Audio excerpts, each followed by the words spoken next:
होने के नाते दोनों बच्चों को पालने के लिए मुझे उनको टाइम देना पड़ेगा, तो शायद मुझे अपनी नौकरी छोड़नी पड़े। महाराज जी, इनका प्रश्न है कि इन्होंने अपनी तरफ से सच्चे प्रेम किया, पति से छल कपट झूठ निंदा अपमान मिला, इसलिए बस आपकी अपनी दो बच्चियों के प्रति कर्तव्य निभाते हुए लाल जी जो कि आश्रित हूँ, अलग रहती हूँ, श्री जी कृपा से एक नौकरी है जिससे श्री जी बच्चियों का पालन पोषण करते हैं। प्रश्न है कि प्रभु क्या सब छोड़कर बस श्री जी के आश्रित जीवन व्यतीत करना चाहिए या अर्जुन की तरह संविधान के मुताबिक अपने बच्चों के हक के लिए परिश्रम? नहीं, स्त्री जी का अंदर आश्रय रखे बाहर व्यवहार में अपने कर्तव्य का भी पालन करे।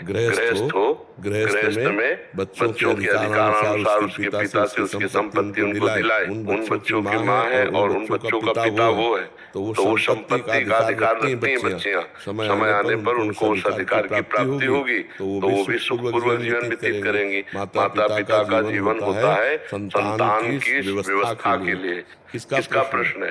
तो आप समझ पा रहे हैं? अंदर से कहीं आश्रय ना छूट जाए। अंदर से आश्रय भगवान को रखिए, बाहर से प्रयत्न कीजिए। आपको ऐसा कुछ लड़ना झगड़ना तो है नहीं।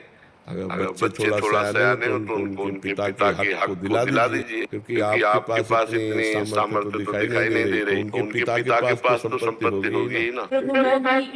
मेरी नौकरी है, नौकरी के बाद बच्चों को अच्छे पैसे मिलते हैं। नौकरी मेरी जिंदगी भर नहीं रही। मतलब मदर होने के नाते दोनों बच्चों को पालने के लिए मुझे उनको टाइम देना पड़ेगा, शायद मुझे अपनी नौकरी छोड़नी पड़े। अगर आपके पास ऐसी पर्याप्त संपत्ति है तो फिर कोई किसी से फिर क्या लड़ाई झगड़ा करने की जरूरत है? बच्चों को पढ़ा लिखा कर आप उनको उनकी योग्यता प्रदान कर सके, इतनी संपत्ति है आपके पास वर्तमान में। शायद कर सकते बस फिर हमें लगता है फिर अगर वो स्वेच्छा से दे दे तो दे दे, नहीं झगड़ा मत करो। और एक माँ को जो आप अपने बलिदान कर रहे हो बच्चों के लिए, मेहनत कर रहे हो, अपने सुखों का त्याग कर रहे हो, परम पति जब साथ है तो नासवान पति ना भी हो तो क्या फर्क पड़ता है?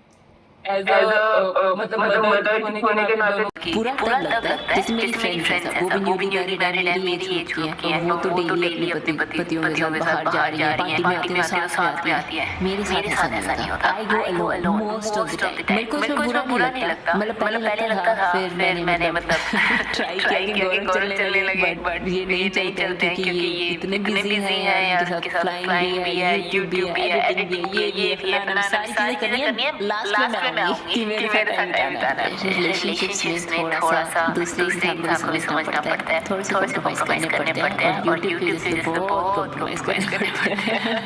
ये है हमारी स्टोरी सो कॉल्ड परफेक्ट जोड़ी की, बट यार कुछ परफेक्ट नहीं होता। आपको थोड़ा सा एफर्ट करके जितना मिले ना, इतना मिल रहा है मेरे को, उसी में खुश हो जाए।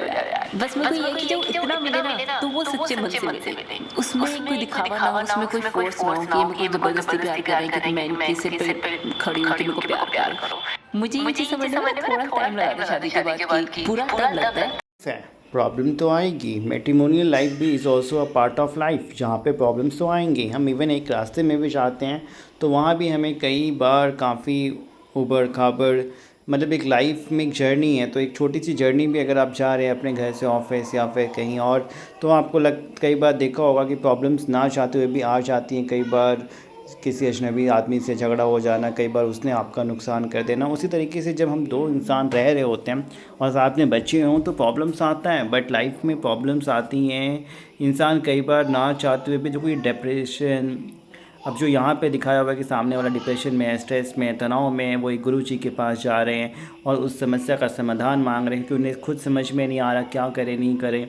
अब एक समझे हुए इंसान से सलाह लिया जाए कि जब हमारी ऐसी परिस्थिति हो तो हम क्या करें। गुरुदेव ने भी कहा कि भैया परेशान ना हो, बेटियों का हक है, बच्चों का हक है अपने पिता की संपत्ति पे, आय पे, और समय आने पे आप ले सकते हैं। तो यहाँ पे कानून की बात है कि मेंटेनेंस डेफिनेटली आप being a wife, being a child, आप बच्चों के लिए, खुद के लिए मेंटेनेंस क्लेम कर सकते हैं। बट यहाँ बात पैसों की नहीं है, यहाँ बात है इमोशंस की, यहाँ बात है विचार की, यहाँ बात है टाइम की, जिसकी वजह से कन्फ्लिक्ट और प्रॉब्लम्स क्रिएट हो। तो दोनों समझदार हैं, प्रॉब्लम्स आती हैं लाइफ में जिसकी वजह से कई बार इंसान परेशान होता है, बट उन चीज़ों को सॉर्ट आउट किया जाता है। अब लोग यहाँ पे इसको ट्रेंडिंग में ले आते हैं, एक अलग अलग मीम्स, अलग अलग भावनाएं। ऑब्वियसली जो चीज़ें दिखती हैं वो चीज़ें होती नहीं हैं, ऊपर से हमें जो चीज़ें दिखती हैं वो केवल 10% ही होता है, 90% अंदर ही होता है। तो अंदर क्या चल रहा है किसी के घर में, मन में पता नहीं होता, बट हम फिर भी उस चीज़ों को चलाने की कोशिश करते हैं, वो भी तब जब हमारे बच्चे हों। ना चाहते हुए भी हमें उस सिस्टम को कंटिन्यू करना पड़ता है, just for the sake of child, for their welfare, for their wellbeing. अब इसमें आई होप कि सब कुछ सही हो। कभी कोई भी फैमिली इशू है, मैट्रिमोनियल इशू है, बात की किसी भी कोने से आप एडवाइस चाहते हैं, वाइफ ने कोई कंप्लेन किया है या थाने में या कोर्ट में मेंटेनेंस के लिए, या आप अपनी वाइफ को डिवोर्स देना चाह रहे हो या वाइफ चाह रही है, तो कैसे आप अपने परिवार को बचाएं, बच्चों को बताएं, फ्यूचर को बचाएं, वो सारा कुछ आप हमसे कंसल्ट कर सकते हैं। एडवाइस लेना समय, पैसा और मानसिक परेशानी बचा सकते हैं। तो अगर आपका भी कोई मैट्रिमोनियल इशू है, आप हमें व्हाट्सअप करें, डायरेक्टली कॉल करें और अपना मैटर डिस्कस कर सकते हैं।